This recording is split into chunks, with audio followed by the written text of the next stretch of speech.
Oh, yeah. Faster. LSU. I said, they ain't ready for the LSU. No, they ain't ready for the LSU, huh? They ain't ready for the LSU. No, they ain't ready for the LSU. We the best in the league if you looking for talent. LSU going hard, but we beat Alabama, then we going out to Florida. Drown the Gators, everybody getting bucked when we step in the stadium. This the LSU anthem, you know it's a hit. You don't know another rapper two-step like this. See me screaming out the window, yelling purple and gold. I'm an LSU fan, girl, you know how we roll now. Back and back it on up, hey. Back and back it on up, hey. Back and back it on up, hey. Back and back it on up, hey. Way down in the back.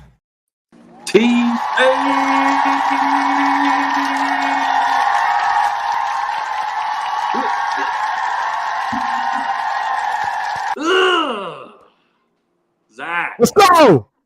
I need to eat some crow. I need some crow to eat. I ate some corn dogs. I need some crow to eat, Zach. We said that we were hoping when we came back here Monday evening that we would eat crow. And by golly, I need me a big bowl of crow. Zach, I want to make a statement here, right now. Oh, okay.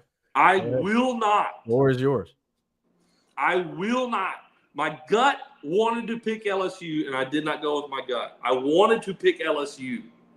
I felt like LSU was going to win. And my gut told me to. Mark my words. Unless Nick Saban is on the other sideline, I will not pick another team than LSU if it is a night game in Death Valley. It doesn't matter who it is that we are playing. As long as Nick Saban is not on the other side of the field, I will pick LSU. What I'm telling you is, come the first weekend, well, technically the second weekend in November, when the Tide come in, if that game is scheduled for a night game in Death Valley, which most likely it will be because it will be the game of the day, College Game Day most likely will be there. Yeah. Because it's the best. I've already looked at the schedule because I want to know if Baton Rouge was going to get one. Now with this victory over Ole Miss, College Game Day most likely is going to be there. It's going to be a nighttime in LA. I'm picking the Tigers. I'm telling you right now, I'm picking Far ahead of yourself, but I got you. If it is a night game in Death Valley, I will not pick against them unless Nick Saban's on the other side of the field. And Nick Saban's retired. So I'm not picking against them. If it's a nighttime game in Death Valley, Zach, 8 straight times, 8 straight sweet times, Ole Miss has come into Death Valley and has walked away with the L. Ding, ding, ding, ding, ding, ding. Ding, ding, ding, ding, ding. Ole Miss, the last 3 times they have come to Death Valley as a top 10 team, have left Death Valley with a loss. How sweet it is will to not beat up on you. pick up against LSU in a night game at Death Valley unless Nick Saban's on the other side of the field, Zach. LSU gets it done. Obviously, Zach, there is I mean, there's so much to discuss about this game, what it means for LSU. A massive, massive, massive victory for LSU. Because you were able to get this game, there is so much ahead of you still in play. So much. You have firmly placed yourself in the playoff conversation. Firmly placed yourself in that conversation. You have given yourself a chance with the remainder of the season to wind up in Atlanta because you control your own destiny. Mm-hmm. If you continue to take care of business, LSU doesn't have to worry about anything else other than themselves and taking care of their games. That is why this was such a huge win. It was, as we told you, so important to playoff implications for both teams. And Zach, how sweet it is after the entire offseason long of hearing about Ole Miss and their transfer portal defensive line that is just so stinking good. Walter Nolan and Ivy and Walker, and they added Paul, and they've got Sertain Perkins. Reagan. And you got 0 sacks against Garrett Nussmeier. Shout out to the Bomb Squad. LSU, by the end of the year, should be the finalist for the Joe Moore Award. This offensive line, Zach, is absolutely phenomenal, and it was absolutely crucial that Nussmeier stayed in a clean pocket all night long, and they kept it for him. And it was huge at the end of the game. Credit to them. Zach, there's a lot of people we got to give credit to in this game, and obviously we'll get to all that. But, Zach, our tools for success were both lines of scrimmage. Yours was the offensive line. Mine was the defensive line. And both of them did what they needed to do. Both dominated. In reality, it is why you won this game. Yeah. It is why you won this game. Now, obviously, playmakers made plays, right? But the front 7 of the defense and the front 5 on the offensive line were just as important as anybody in this game. We'll talk about the individual performances because there's a lot. There are so many individual performances that we got to talk about. Kyron Lacey, Whit Weeks, Braden Swinson.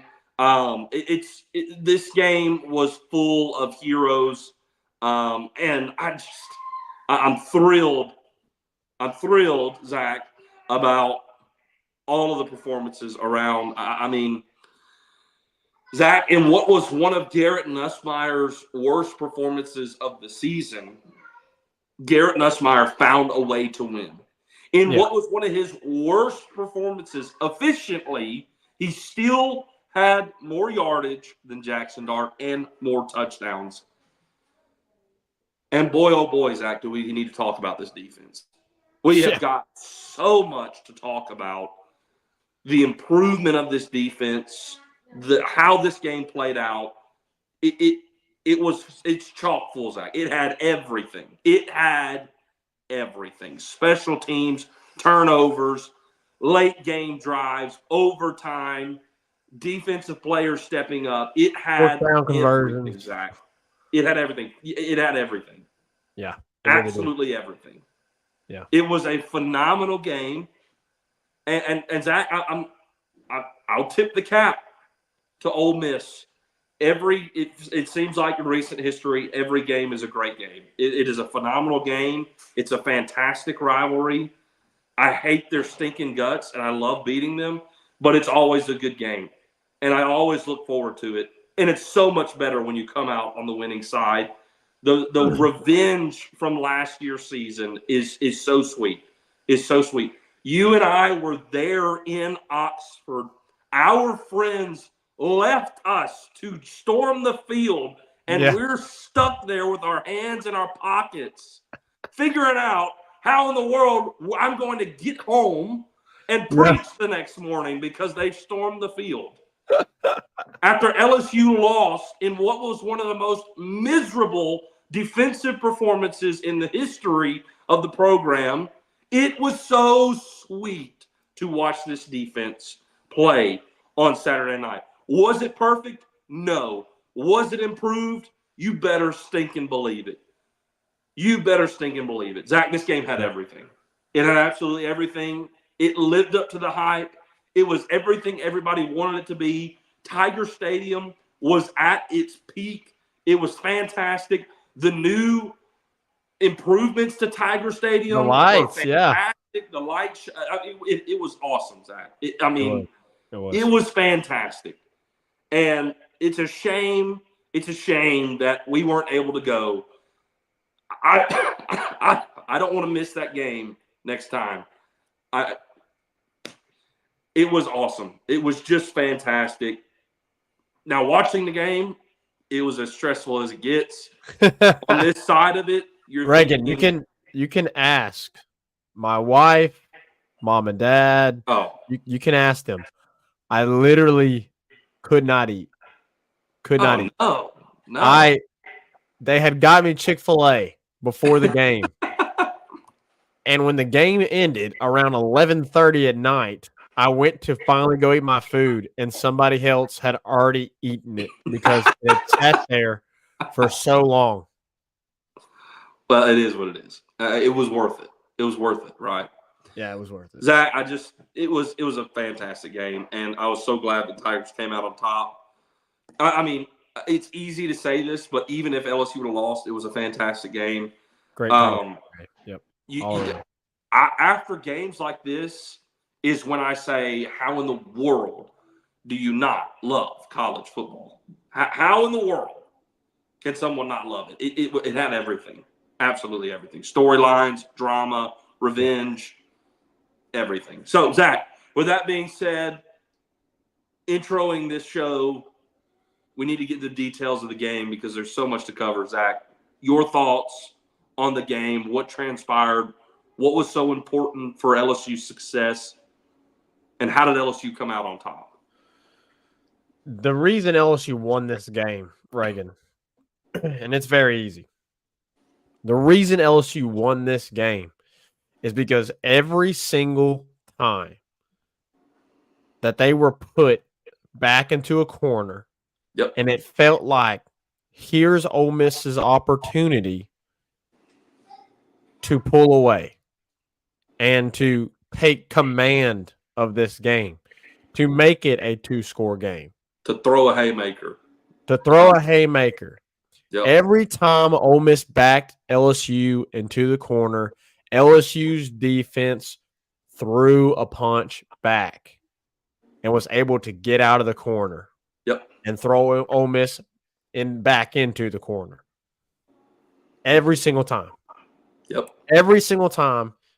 In the first half, and especially in the late part of the third quarter and throughout the entire fourth quarter, there was multiple opportunities that Ole Miss had to end this game. And the defense stood up and they fought back. I don't want to hear anything from Ole Miss fans for any reason you lost. The reason you lost is because your team did not make the plays when they mattered. That's it. Your team didn't make the plays. By the way, your team should have blown us out. It should have. But you didn't make the plays in the beginning of the game. Yep. Trey Harris, second drive, drops a pass. Touchdown. Your guy. And I will say, in my opinion, best wide receiver in college football. That's how you know I'm not a biased LSU fan, and I'm not wearing purple and gold glasses as much as these Ole Miss fans that I've seen wearing blue and red glasses after this game. That's how much you know I'm not a biased LSU fan, because here I am telling you that your wide receiver is the best in the country. He is. That's undeniable. Okay? Your best wide receiver, arguably the best wide receiver in the country, choked when the lights got turned on in Death Valley. Choked. I don't want to hear he was running with the gimpy foot. Dude was wide freaking open, hit him in the hands, and choked. Dropped it. You had an opportunity to do what you've done so many times to LSU the past few years, and that's go score on the first drive and throw the first punch, and you didn't do it. That's number one. The defense, again, every single time that they were put in a situation to where it felt like this is it for LSU, they threw a jab back. Whether it was forcing a field goal early on, whenever after Garrett Nussmeier had thrown the pick, which wasn't completely his fault. Should he have thrown it? No. If he throws it and it doesn't hit off the top of Will Campbell's helmet. I don't think it's getting intercepted. And unfortunately, it nicked off the top of Will Campbell's helmet. It gets tipped up, batted around, interception. Unfortunate luck there for Garrett Nussmeier. Your defense automatically gets put in a major hole. What do? What do you do? 4th and 1, stuff. Braden Swinson. Ole Miss, you had the opportunity. You didn't do it. Why? Because this defense stood up and threw a punch back. 4th and 1. Got the stop. How many other times there in the first quarter where Ole Miss could have taken a lead or not taking a lead? They did take a 10-point lead, but could have stretched the lead, and they just didn't make the plays necessary, right? Several times. The one time in the first half, there was one time in the first half that this defense made a mistake, and it was on the 4th and 1. LSU had an opportunity on 4th and 2, which, by the way, in my opinion, terrible play call. Terrible play call on 4th and 2 when LSU's near just a little bit past the 50-yard line into Ole Miss territory. You give the ball to your power back, and you don't get – it wasn't like a high hand the ball off like we're going to like sweep them to the side. Like, terrible play call. So the one mistake that this defense made is after you had a terrible turnover on downs because of a terrible play call on 4th and 2. On a 4th and 1, Ole Miss goes for it, and you had a good run fit. You just missed a tackle. That's right. Bentley made a great move. Major Burns filled the gap. Bentley made a great move to cut to the outside to get to another hole, and Jordan Gilbert was there, missed the tackle, 50 yards to the house. That's the one mistake they made in the first half. But the entire first half, outside of that, the offense was struggling to get it going, just struggling, couldn't get nothing going. And the defense continually made stops. They kept you in it. They kept you in the game. So Ole Miss gets up 10-0, and you're thinking, okay, we're down 2 possessions. We have to go score right here. And Garrett Nussmeier does what Garrett Nussmeier has been doing his entire career as a starter, which is when you got to have it, Garrett Nussmeier goes and gets it. He completes a 75-yard touchdown drive with a throw to the true freshman, Trey'Dez Green, his second career receiving touchdown of his career. Gets a touchdown, makes it 10-7, and you're going, okay, all right. Our offense has got going a little bit there. Let's see if they can keep it going, right? 10-7. Well, then Ole Miss goes right down the field, right? And again, defense have played pretty well, but again, you're limited in that secondary. So Kiffin did a really phenomenal job of dinking and dunking down the field in that drive after LSU had scored to make it 10-7. And Trey Harris makes a phenomenal grab in the end zone over Major Burns. I mean, mossed him. Straight up mossed him. He did. It was a phenomenal play. Sports Center, almost like a Sports Center top 10 type play, going over the DB. Great coverage by the DB. I mean, just Trey Harris made a heck of a play. He made a play, man. Made a play. Yeah. You're down 17-7. You get the ball back. With a minute 40, you make a drive. Unfortunately, what was the right call, right? It was the right call by the refs. Incomplete pass in the end zone by Xavion Thomas. You forced a kick field goal, which sucked, but you got points on the board. You answered. When they were down 10-0, so we could talk about this defense plenty, and we will continue to. But when you got down 10-0 and you had to answer, the offense answered. Ole Miss goes down and score. You really need an answer before the second half because Ole Miss is getting the ball back, and if you don't get an answer here, they got a chance to go up even more, right? And so they go right down the field. They kick a field goal to bring it a little bit closer, right? Make it 10-17. And you're thinking, okay, if this defense can just get a stop with these few seconds left, because they had time, right? They had two timeouts. I think it was 40-plus seconds left on the clock in the first half.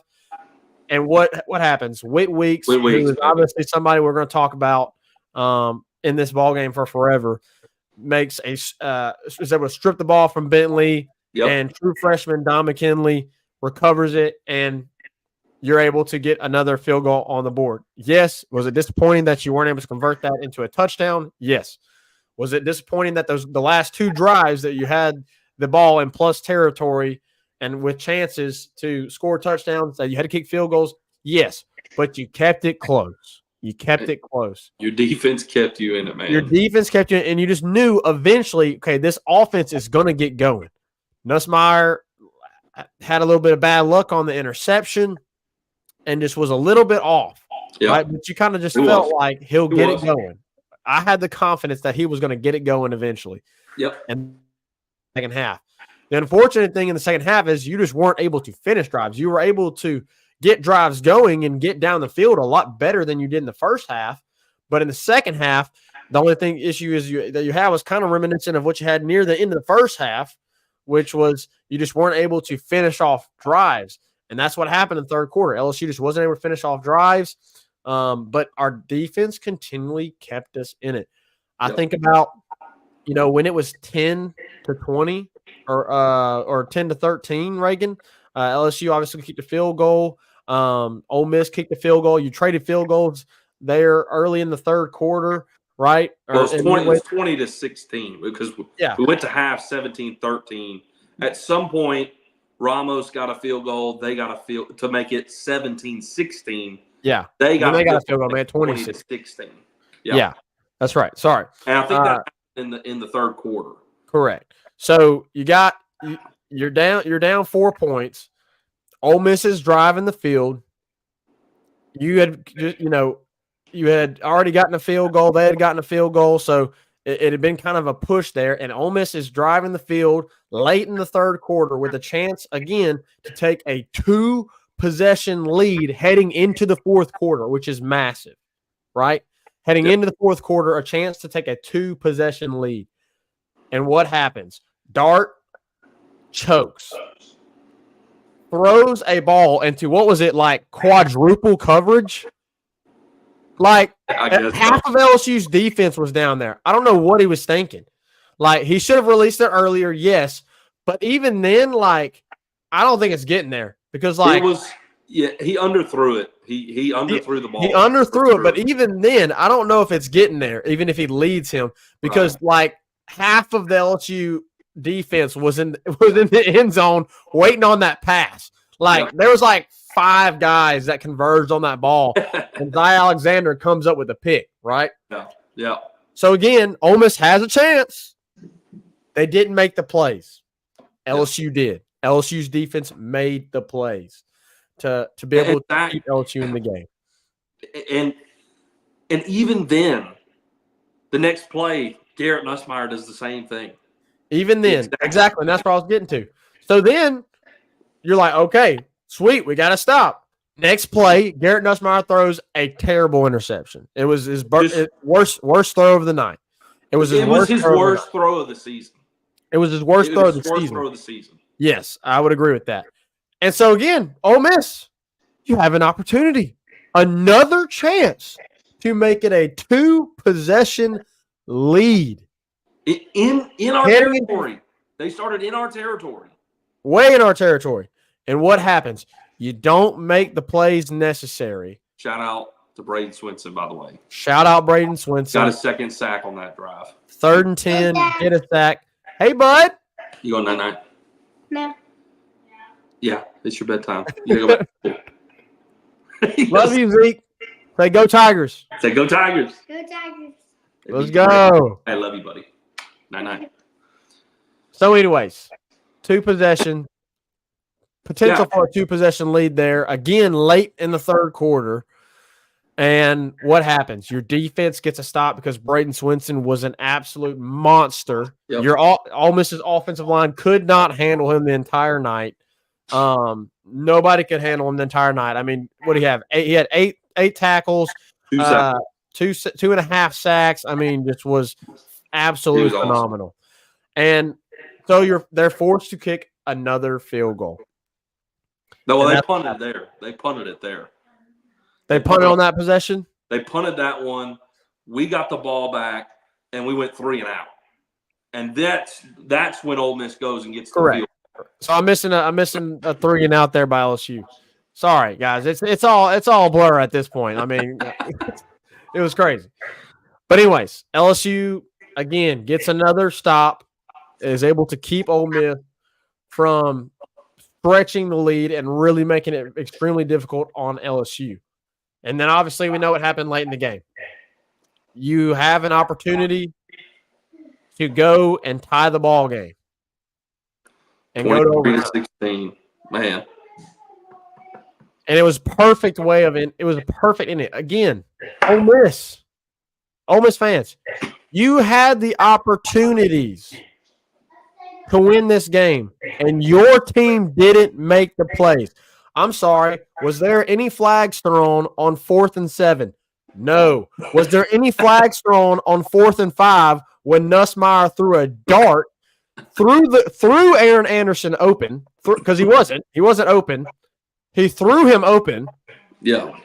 Gorgeous pass in the end zone to tie it up. I'm sorry. Was there a flag on that play, Reagan? No, there was not. And hey, we want to talk about the 4th down plays, and we need to. There's no doubt about it. But the play that everybody thought Mason Taylor had scored on was 3rd and 10. 3rd and 10. And Nussmeier had pressure, was backed up, had to spin around, redirect, made a phenomenal play. Running away from Sunterre Perkins on the run, throws a dart to Mason Taylor to pick up the first down on a 3rd and 10. Reagan, that entire drive, Reagan, on first down, every single first down ended in an incompletion. Golly. That entire drive. So you went to 2nd and 10 every single four downs that drive. Every single 4 downs. You went to 2nd and 10, which is insane. Yeah. But you made the plays necessary. You had and you overcame adversity. Yeah. You had the catch by Aaron Anderson that we found out obviously, was ruled not a catch. He come down, didn't maintain possession, rolled out of bounds, right? Like you overcame things in that drive too. Not only did you have 4th down, 3rd and 10, blah, blah, blah. You overcame that review, which was followed up with the catch to Mason Taylor. Yeah. I mean, it was just and Mason Taylor incredible drive. It will be back as a drive that will be in infamy forever. Correct. And Mason Taylor had a rough night, like hadn't done a whole lot. They had his number. They had his number, but he came in the clutch when they needed it. I mean, he had what was it, three catches there in that drive? Yeah, I think so. Which was huge. So, and then a guy that we have continued to talk about that has really just solidified himself as, I want to say, 1A and 1B wide receiver. Yeah. Kyron Lacey going in the season, it was very clear, and even the first game of the season, it was very clear, Kyron's your number 1. But Aaron Anderson has made a statement continually throughout these last few games and really makes it look like, okay, Kyron's 1A and Aaron Anderson's 1B. And Aaron Anderson was phenomenal again against Ole Miss. And I mean, he had the catch that was ruled incomplete. Yep. Obviously, I mean, I understand he bobbled it right and everything, but he still caught the ball. It didn't come out. It didn't drop it or anything. Still caught it, just bobbled it going out of bounds and everything. Phenomenal catch there. Obviously, had the great catch there on 4th and 5 to tie the game. I wondered, Reagan, if they would go for 2, but I think it was completely the right decision. I know hindsight's 20/20. I know people could argue back and forth, maybe you should have gone for 2 there to end it there in regulation. But I thought it was the right move because of the time that was left. Because of the time that was left on the clock. Because it was unnecessary. If you had scored and the clock had hit zeros, or it's 1 second, 2 seconds, 3 seconds left. Right. Then I can kind of understand maybe the desire there to go for 2. Yep. But I thought it was the right move to keep the field goal because you had time left and you still had to get a stop from your defense. So it would have been pointless there to go for 2, not get it, and then you're like, oh, we're still kicking the ball back to them. That's right. Also, you had made so many plays in that drive. It's obviously I don't necessarily believe in luck, but it's like, how many plays like that can you make in a row? Yeah. Like Momentum was you on your have side. to make it, and they made it like 3 or 4 times on that drive. Yeah. And of course that would be the game if you went for 2 there, and it would be another opportunity of you either get this or the game's over, right? And as Brian Kelly said in his press conference, he felt in that moment like our guys had fought so hard to get back to this position. Like, it would be such a letdown to just go, all right, let's go for 2, and then you miss it. And like let's tie it. Let's play for overtime. We're here at Death Valley. We've got an advantage. Yeah. It was the right call. You'd already overcome so much. Correct. In that drive. Yeah. Correct. That's a great point you make there, Reagan. So anyways, obviously Ole Miss isn't able to score there at the end of the second half. Whit Weeks completely ended the drive, who, by the way, was just absolutely phenomenal. I mean, once we wrap all this up, we'll go through all the players and who deserves accolades. I'll give us our individual performance stuff. How huge was it, Reagan? How huge was it to be able to win the toss and defer? Hey, you might have made the mistake. You made the mistake, which I know Reagan hates it, and a lot of people do. I don't agree with it either. You made the mistake of, at the beginning of the game, winning the toss and deferring, and luckily it didn't bite you in the butt, right? Because you had the turnover. It could have. You easily could have. Ole Miss had time. They had 40-plus seconds on the clock, 2 timeouts. They had plenty of time to go and try and score. At the very least, try and kick a field goal. And your defense, Whit Weeks, was able to force a turnover. So, like, you prevented. And then, obviously, in the beginning of the second half, Ole Miss had a really good drive going, but your defense was able to stand up and get a stop, obviously aided by a few penalties by the offensive line that just couldn't handle the pressure in Death Valley. They had, I think they had a false start and a holding in that drive. And a holding and a false start. Yeah, that really just 25. Killed the drive there. And so Ole Miss had the opportunity, but what happened, Reagan? They didn't make the plays when they mattered. So they made plays, but not the most like they made enough plays to keep their lead, but they never made the knockout punch. Never made the knockout. Never landed the massive blow because there's so many times we played bend don't break defense all night, right? And just like your point here, in overtime, the crowd got involved. The defense played great coverage, right? We had a PBU by Whit Weeks on 2nd and 25, almost picked off. Then you had the PBU by Zy Alexander, almost picked off. That forced the 57-yard field goal. And you're thinking, this is a career long. Maybe he'll miss it, and we'll just have to hit a chip shot to win. He makes the play, right? A 57-yard field goal in Death Valley night. It's a great play, but it's not a haymaker. It's not a haymaker. It's okay, now we've got to play defense and keep them out of the end zone. They never landed the knockout punch. The knockout punch would have been you make the field goal, and then you come up with the interception there in overtime. Right, something like that. But your DB couldn't handle the pressure. Zach, which it's part of the game. Everybody's got to deal with it. That was their backup DB, Kennedy, number 28, and we picked on him. I mean, he's the DB that was covering Aaron Anderson on the game-tying touchdown, and he was the DB that Kyron Lacey specifically asked for. By the way, called his own shot. Give me the one-on-one with 28, bro. Give me the one-on-one with 28. Give me the one-on-one with 28. Look, it just is what it is. It is what it is. Zach, did I not tell you, and everybody on this show, that Ole Miss is not deep in the secondary like everybody thought they were? They landed many transfer portals, blah, blah, blah, whatever you want to say. But they lost so many in the secondary that nobody paid attention to. It was all rah-rah. Look at the secondary and the defensive line that Ole Miss signed in the transfer portal. Spring rolled around, and they lost 3 or 4 of them. Yeah. They re-entered the portal. The one from Tennessee, the one from Mississippi State went to the draft. I'm pretty sure there was one from Louisville as well. And by the way, Ole Miss had another transfer that from Oklahoma in their secondary who just entered the transfer portal again today. They are not as deep on the secondary as everybody thought they were. Now, Yeah. Trey Amos is fantastic. Yeah, Trey's good. Trey Amos is awesome. But they're not that deep. And they had an injury, and LSU made them pay for it with Kennedy. They made them pay. Yeah. And so, anyways, obviously, walk it off.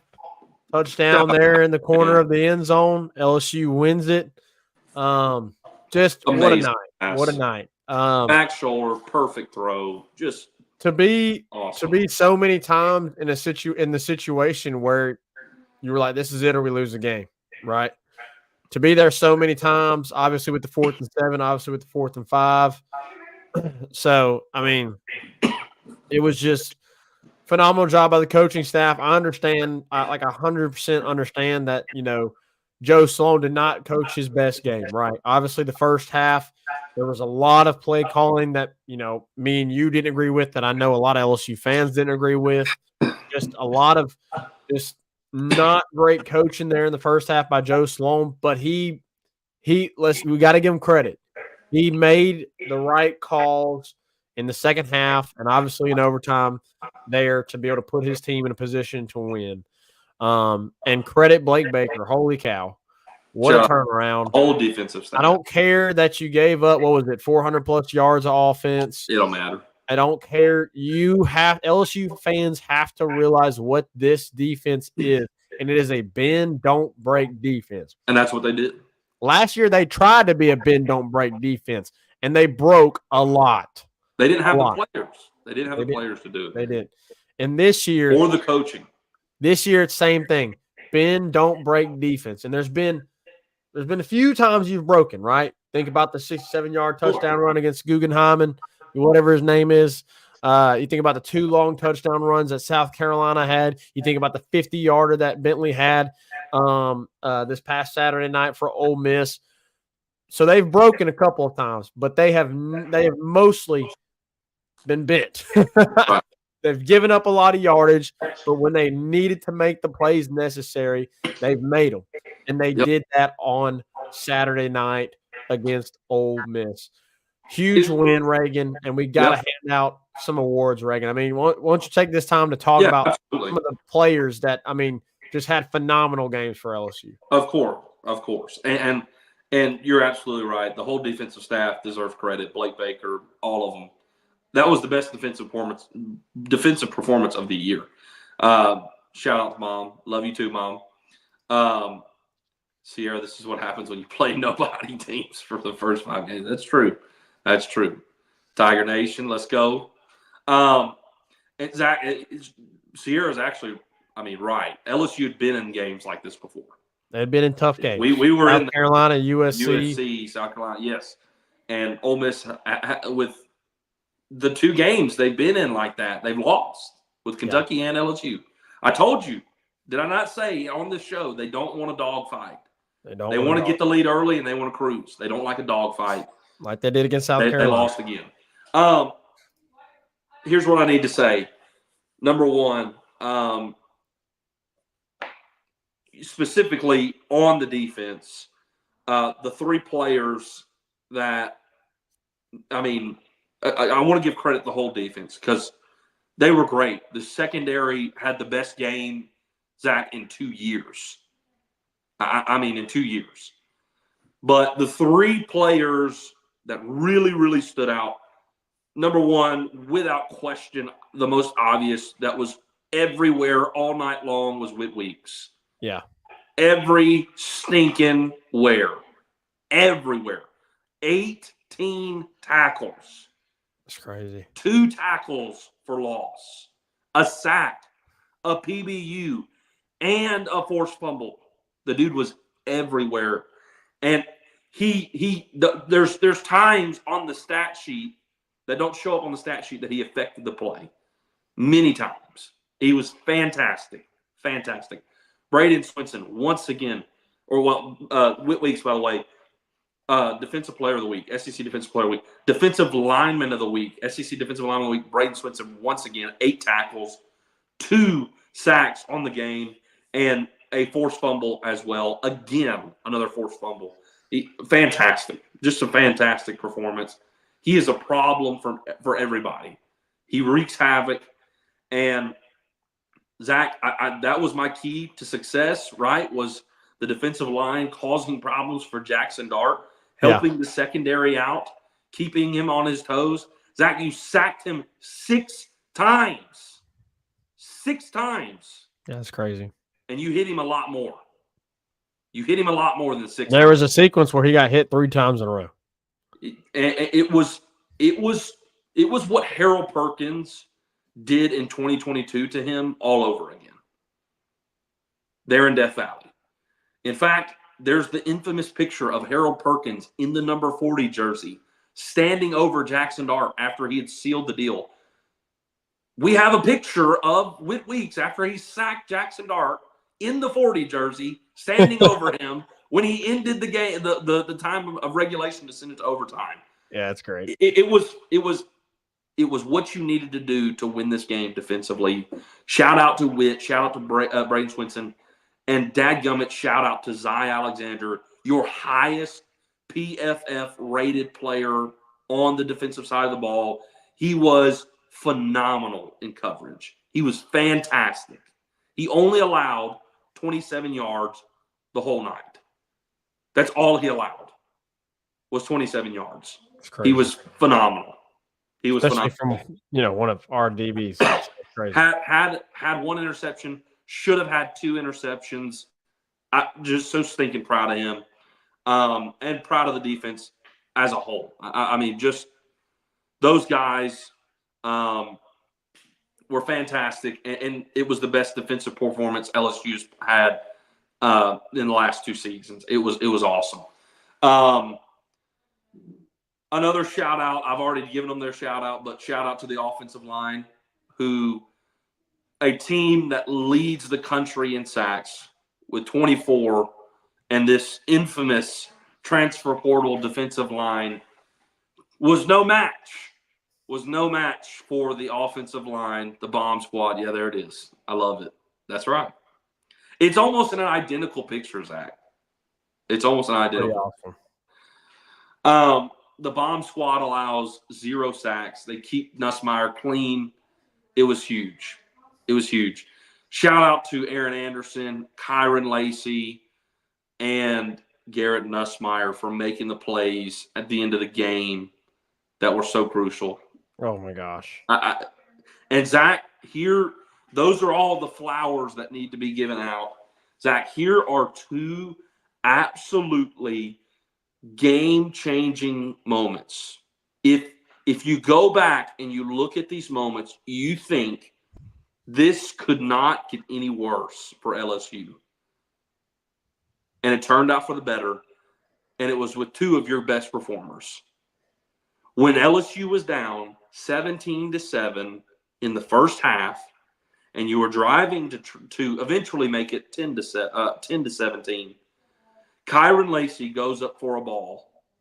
Oh, God. Comes down, and with a slow-mo replay, everybody in the country is looking at it thinking Kyron Lacey just tore his ACL. Yeah. Everybody thought that. I mean, you talk about devastated.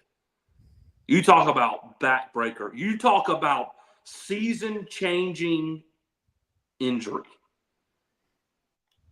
Thank goodness he just hyperextended a little bit. Zach, he did not sit out but a couple plays and was back that drive. Yeah, like literally a couple plays, straight up. He was out a couple plays, was able to run it off, came back in the game.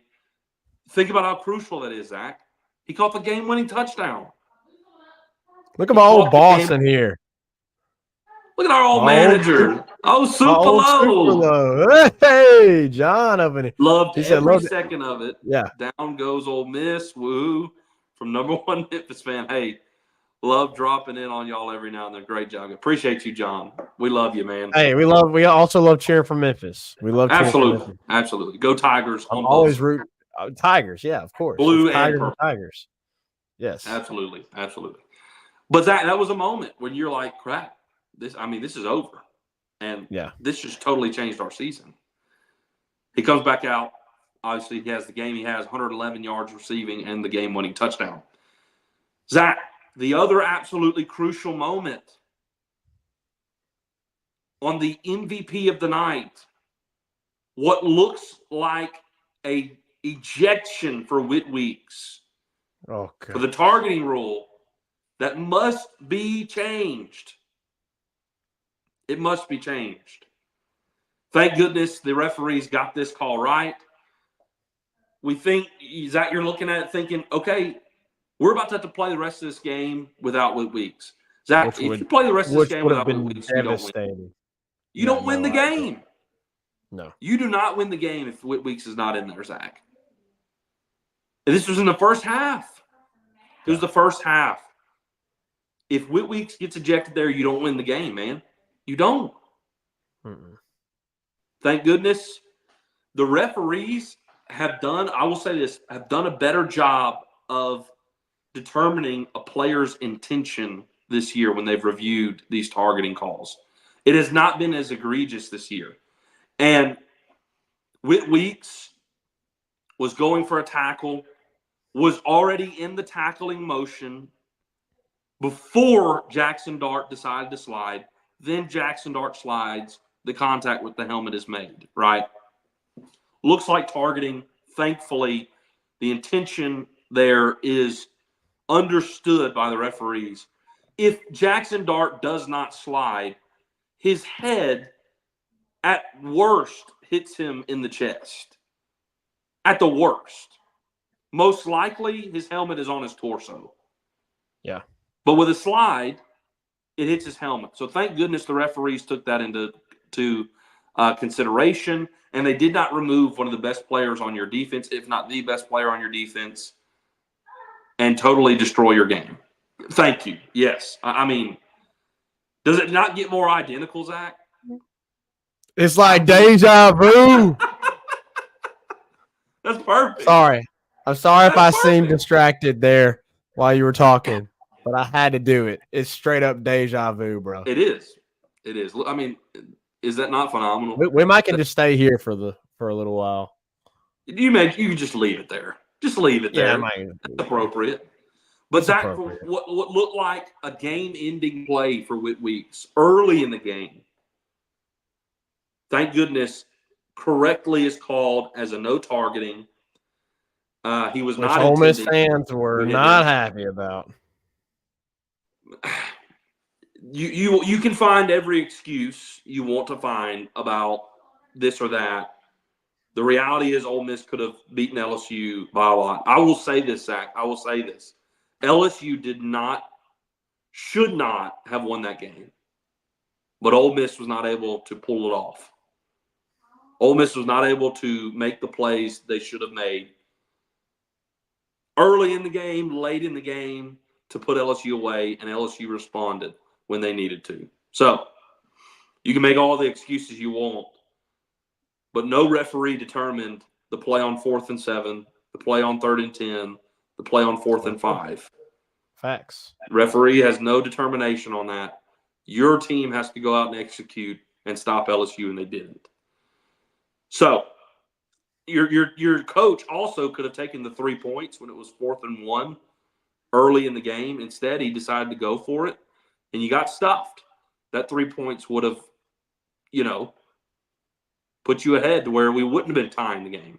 If your field goal kicker hits the chip shot field goal that he shanked to the right, you can blame the referees all you want, but it simply comes down to execution. You have to execute. And Ole Miss did not execute when they needed to. And when it mattered absolutely most, LSU did. LSU did. Zach, I knew our recap would take the majority of the show. It should have. It was supposed to. We're 51 minutes in. So, with that being said, The Tigers win in overtime, 29-23 against the top 10 ranked Ole Miss Rebels, keeping all playoff hopes and desires and dreams alive for LSU, and for all intensive purposes puts Ole Miss out of the SEC championship race with now 2 conference losses, which would essentially put them out of the playoff contention.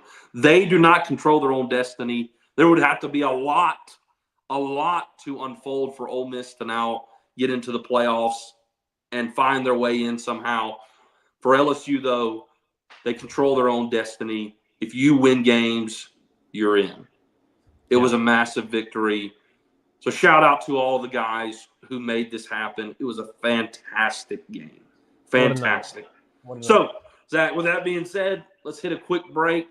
And when we get back from this, we'll go around college football. And go ahead while we're doing this. For those of you who are watching, we haven't had many comments so far this night, but we want you to get in here. I have plenty watching, but we need some comments. We see you watching. We see you on here. We're doing a Tell Me TA segment. A Tell Me TA segment. Throw your Tell Me TA. You're right. It's Tell Me TA. Tell Me TA. Tell Me TA questions in the chat. Go ahead and start putting them in now. So when we get there, we can answer them and address them. So we appreciate you guys. We'll get to Around College Football right after this. 5-Star Hero, your intro and outro music for the Tigers Avenue show. They ain't ready for that LSU. Go check out all his other music on all the major platforms. Don't forget to follow him on Instagram at Saints Anthem and at Twitter at One Nation Doty. Don't forget to check out his Facebook page for all his Saints and LSU merchandise. Can't get any better than Sarah Klein Stevens, attorney at law. Her firm focuses on the needs of the elderly and maintaining their dignity throughout the process. Here for you, here for your family. Sarah Klein Stevens, attorney at law. Right back at it here in the Tigers Avenue show. Got to do a little around the college football world, Zach. This was one of the most anticipated weekends on the entire slate of college football. October 12th was a big one that everybody circled. And, buddy, it lived up to the hype. It did. It really lived up to the hype, and then some. I don't know if it was better than I don't know if it was better than last week. I know LSU fans would say that this week was better than last week. Obviously, I mean the upsets obviously were huge. Last week turned into a week that nobody expected. Yeah, it is very debatable. But week 6 and week 7 of college football were phenomenal. Fantastic. Freaking great back-to-back weekends. Obviously, we know about the LSU Ole Miss game. Alabama and South Carolina went completely down to the wire, and South Carolina choked. You had a chance. You got an onside kick. What are you doing, Lenore Sellers? You need a field goal. Field goal. And you just threw one up. Even before then, on the 2-point conversion, the tie at 27-27, Buddy was wide open in the back end, and he way overthrew him. Way overthrew him. Then you're gifted another chance, which, by the way, if you're not doing a drop kick on the onside, what are you doing? Yeah. I better see LSU. If we go for onside, I better see that method because it worked like perfectly. It caused the ball to spin so aggressively that the Alabama players couldn't pick it up. It bounced right off of them, and South Carolina recovered. I want to see all onside kicks be like that one. That was fantastic. Yeah. That's a little beamer ball. That was a little beamer ball action there, and I loved it. Great game. But like you said, they couldn't finish it. Yeah. I hate it. Obviously, Penn State, USC went down the wire. USC choked it away there at the end in overtime.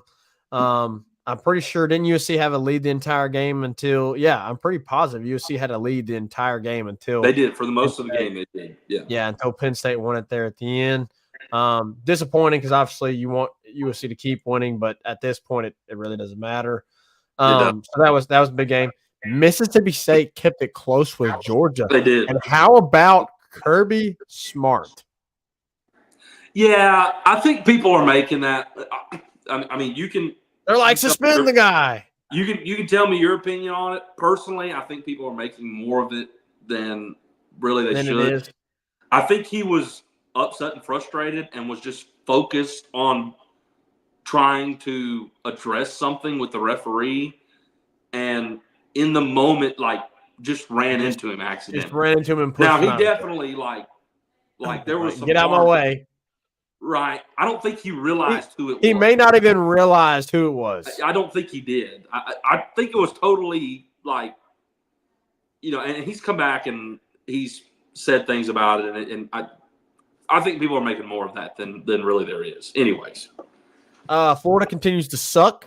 They lost. I don't know. It might be Tennessee, Zach, in Tennessee. It might be Tennessee. I don't know. Or maybe they just both suck. Maybe. I don't know. Tennessee looking like a fraud. That's what I took away from it. Tennessee and Florida went down to the wire. Obviously, Graham Mertz, you got to hate it for him. Torn ACL, out for the season. His career is done in college football, which is you just hate it for that guy. You Zach, really do. I'm gonna tell you this right now. When but Billy DJ Napier, Lagway is better. When Billy Napier's fired, DJ Lagway is better. But when Billy Napier's fired, either Lane Kiffin is going to Florida or he's taking DJ Lagway from Florida. And he's going to sign him at Ole Miss because he's got to replace Jackson Dart. So we're going to either find way, out. I feel like Lane Kiffin's going to be involved with Florida somehow or another in the offseason. Lane and DJ are going to be involved somewhere or the other. Okay, we'll see how that plays out. But obviously, Tennessee able to win it there at the end. Dylan Sampson had a phenomenal game. I think he had 3 touchdowns in that game, Dude, which is everything that they needed. It makes me He had all their touchdowns. It makes me sick to my stomach. Dylan Sampson is from Baton Rouge. Le'Veon Moss, Baton Rouge, Texas A&M, Tennessee, and they're both fantastic running backs. We can't let that happen anymore. No. We can't let that happen anymore. 2 Baton Rouge running backs. Yeah, it's bad. Two of the best backs in the SEC. Can't let that happen. And they're really good. And then obviously you had Oregon and Ohio State. And I got to be honest, Reagan, I did not expect this. I thought Oregon was a fraud. I shouldn't say fraud, but I didn't think they were a fraud, but I just didn't think that they were going to be able to compete with Ohio State because of how they had looked in some other games. Like they just had looked rough in some other games against really inferior opponents. And Ohio State had looked pretty good, but Ohio State hadn't played anybody. And now, obviously, we find out, obviously Oregon benefited from being at home, but huge win for the Ducks. They're now number 2 in the country. Get a big win. Texas solidified themselves, I think, as number 1 team in the country, just completely dominating and mishandling Texas, or excuse me, Oklahoma. So, and then obviously you had the Kansas State-Colorado game, which is also a really, really good game. And Kansas State was able to win. Colorado now drops their second game of the season. So, man, overall, just a phenomenal college football weekend. I mean, you had Utah, Arizona State as well. That was a really good game on Friday. Unfortunately, Cam Rising is going to be in college football for another year because he can medical redshirt if he wants. He may. There's no way. No, he may. Buddy, you gotta hang it up. You gotta hang it up, buddy. Gotta hang it up. He could literally come back for his 9th season, or maybe it's 8th. I think. It's his 7th season this year. He can come over 8th. We know there's a guy at Miami, the tight end, 9th. He's in his 9th season. Buddy, y'all getting y'all's doctorate for free. For real. That's crazy. Vanderbilt, Kentucky. Vanderbilt continues to look very impressive. Can Vandy be ranked, Reagan? Can Vandy be ranked? I thinking rank them.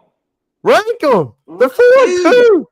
They only have 2 losses. One's to a top 10 team at the time. I understand Missouri hasn't looked good, but one was to a top 10 team at the time. The other one is not a great loss. Georgia State is not a great loss. Yes. Yeah, that's like if you beat Georgia State, I think they're ranked. No question. Georgia State. Yeah, they're ranked if they had not beaten Georgia State. Yeah, no question. Which is crazy. That's crazy. To think about. Vanderbilt is getting the most votes of unranked teams, by the way. So they're on the verge. If one team loses, they're gonna get in. So they play Ball State next week, which will be interesting to see, who else in the top 25, who's on that edge, 25, 24, 23, the teams like that. Which here, let me just pull it up for you real quick. Who are the teams that are on the edge they're playing? So Army plays East Carolina. They're 23 in the country. 24 and 22. Michigan and Illinois play each other. That might be their end. There you go. Navy plays Charlotte. So the other games should be wins for the. I mean, you never know, but anyways, good games all around here in this past weekend of college football. Obviously, topped off with LSU Ole Miss. Look at my wife. She said, "Let's go, Lacey." Number 2. Big L's. Yeah, Zach. I will say this. I was okay with rushing the field on Saturday. Yeah. Top 10 win, huge environment. But this is the 3rd time in a row and the 8th straight game that you've beaten Ole Miss in Death Valley. No rush. In 2 years from now, we cannot rush the field against Ole Miss. Don't rush the field. Ole Miss, you are big brother for Ole Miss. You have historically dominated the series. You are a far bigger program. And when Ole Miss has been at their absolute best, literally their best seasons, and they've come to Death Valley, you have beaten them. Yeah. Like, you can't rush the field anymore. I get it on like overtime, walk off, touchdown. I get it, and you're celebrating 100 years in Death Valley, right? I get that one, but no more. No more after this one. You don't need to. It's pointless. Anyways, Zach, that's around college football. I don't see any tell me TAs. They're lacking on us. Come on, y'all. Y'all slacking. We got plenty of views, and y'all go ahead and send in your tell me TA. Tell me TA. If you have a question for us, send us in a question real quick. We'll wrap up the show with a hashtag tell me TA. Let me just at least get one in here. We haven't seen our usuals. Which is surprising to me. Tyler Townsend, Robert, Ryan, where y'all at? Danny girl, we need some Danny. TA. I know. After such a huge win, you think they'd be in here, which we have plenty of people viewing us, but y'all send in your hashtag tell me TA. If you'll have a question, please go ahead and send it. I'll tell you what, we'll give them a chance. Let's go ahead and take a quick break. Well, I was gonna throw one out for you. Okay. You got one for me? I got one for you. Okay. I got one for you. Tell me, Zach. Tell me, will Whit Weeks ultimately have a better career than Harold Perkins? Ooh. He's got one more year after this year. He's got the rest of the season. By the end of his career, will we say, you know what? Whit Weeks had a better career than Harold Perkins? Depends on if he gets the number 7 jersey next year or not. I mean, dude, get the 7 jersey. Like, I don't even know if I want to make it a thing anymore. Like, it's just been such a here. I got you. You ready? Just it's not a thing anymore. There you go. It's gonna keep happening though. It's gonna keep happening. Will Campbell's been repping it. Will Campbell has been repping it. Maybe it just needs to be a patch thing. I mean, maybe you need to retire it, with Tyrann Mathieu, and then put a statue of Badger out there, retire the number, and say, thank the Lord it's over. No more. No more. It's really a curse at this point. It's a curse. It really is. It feels like it. Seems like 40 is the new 7. 40 is the new 7.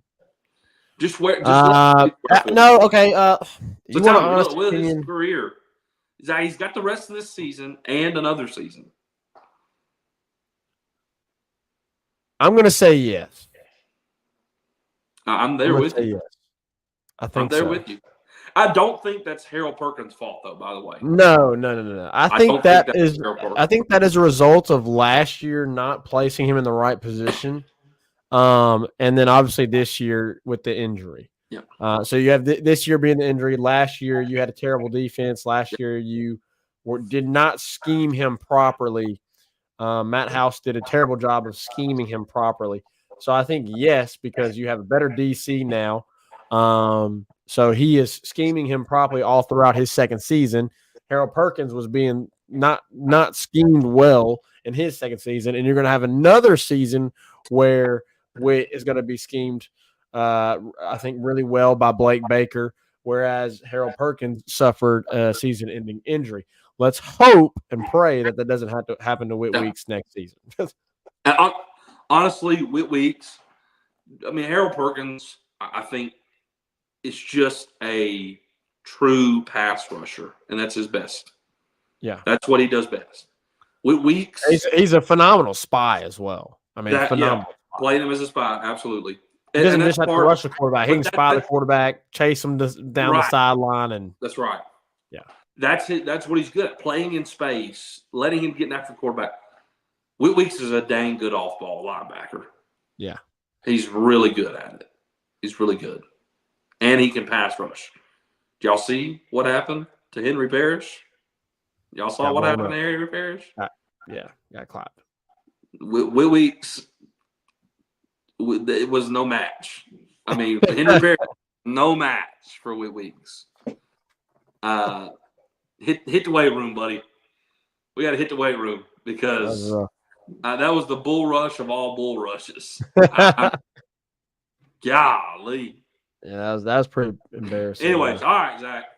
It's an hour and 9 in here. Yeah, we got to wrap up. Y'all, come on, guys. We got to do better next time. Got to do better next time on our Tell Me TA. Next Tell Me TA has got to be more successful than this. Way better. We'll get on to him Thursday. Thursday, we'll go on to him. All right, so it was a great show. Zach, as always, coming off a victory like this is fantastic. I mean, just this is why you love sports. This is why you love LSU. And, man, this football season just became a lot more interesting. It became a lot more interesting after that. Yeah. There's so much ahead of you. And, look, we're going to discuss it here Thursday night. You got 2 tough games ahead of you. Oh, yeah. You got 2 tough games ahead of you. 2 road games, SEC, Arkansas A&M. We'll discuss the Arkansas game, obviously give you a preview on that next show Thursday night here in Tigers Avenue. But celebrate this one for now. Enjoy this one. It was a huge win. And we'll look to Arkansas on Thursday night and maybe give you an update on the quarterback situation. Obviously, that's going to be something we're going to be looking for. So we'll see you next time here in the Tigers Avenue to discuss that. 5-Star here, take us out. Go Tigers. Peace. Who that 5-Star?